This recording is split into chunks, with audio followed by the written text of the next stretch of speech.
Would you agree that the federal government is prohibited from establishing such facilities and from transferring Guantanamo detainees into the United States or its territories? Certainly, that is the state of the law most recently passed.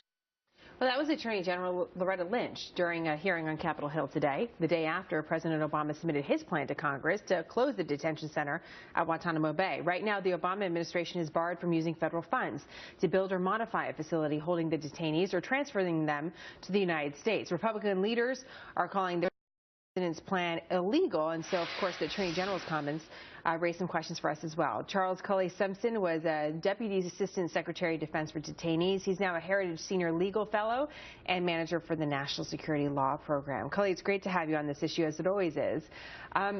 What do you make of the Attorney General's comments? What is she referring to?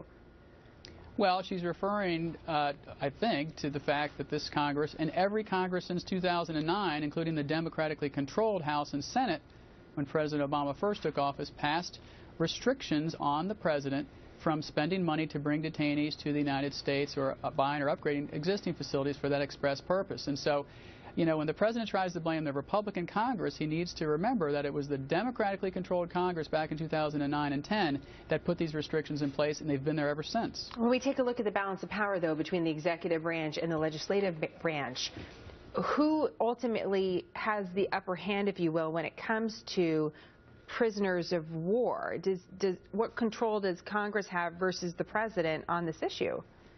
Well, the Congress obviously has the power of the purse, and the law that they passed didn't say, President, you can't move detainees. The law says, President, you can't spend federal money to move detainees. The President, as the Commander-in-Chief under Article 2, clearly has the authority as a Commander-in-Chief to make tactical moves about what and where to do with detainees, but the Supreme Court has weighed in several times on the President's power with respect to detainees and cabin that, and the courts, lower courts, have done that as well. And so this is the ultimate clash between the legislative branch on one hand saying you can't spend the money because we control the purse, and the executive branch saying we're the Commander-in-Chief, we can do what we want. What happens if the executive branch, the president, decides, okay, I'm just going to order the movement of these prisoners to whatever place he decides? And does the Defense Department have to follow his order? I mean, what actually happens legally if the president just wakes up one day and decides that's what he wants to do? Well, the president said he's not going to do that, and the director of the Joint Staff of the Pentagon, senior general, wrote a letter back to Congress and saying, look, the law in place says we can't do it, so we don't intend to violate the law. Now, we'll see whether the president tries to work with Congress and can work out some accommodation. I think that's tough in an election year, Jenna. This plan is 7 years too late. I think if this plan had been delivered to the Congress in 2009, it probably would have gone through and Gitmo would be closed.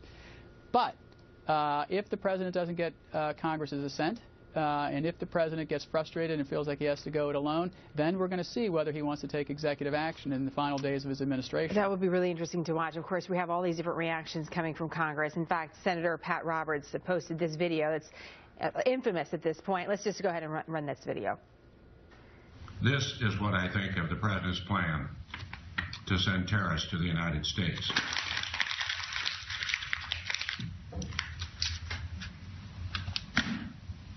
Despite the theatrics of that, which we all can see for ourselves, is there anything that Congress can do proactively? We went through the scenario of the president just perhaps taking executive action, maybe in the final days of his presidency. But proactively, can Congress do anything in the meantime to prevent this from happening if indeed there are members of Congress like Senator Pat Roberts who don't like it? Well, I think Congress has spoken quite loudly and in a bipartisan manner with this law. The president signed this law every year as part of the National Defense Authorization Act. So Congress has done its job. It's made its position very clear. And now it's up to the president. And we'll see whether the president is able to. Now, one thing's for sure, Jenna. He is going to transfer at least the 35 who've been cleared for transfer off the island, and probably some more during this year. Mm-hmm. So that 91 detainees that exist there today will go down to the 60s or 50s. So we'll see what happens at the end of the year and whether there's some sort of accommodation. I got to run, Cully, but what does your gut tell you about all this? We've talked about this for years. What do you think happens here? I have no clue. My gut tells me it's going to be open next year for the next president to deal with, but I could be wrong. Well, it'll be interesting to watch. Again, it's something that was brought up day one of the president's presidency. And now here we are. We're talking about it all the way to the end. Cully, great to have you. Thank you for your honesty, your candor with this. We appreciate it and your expertise.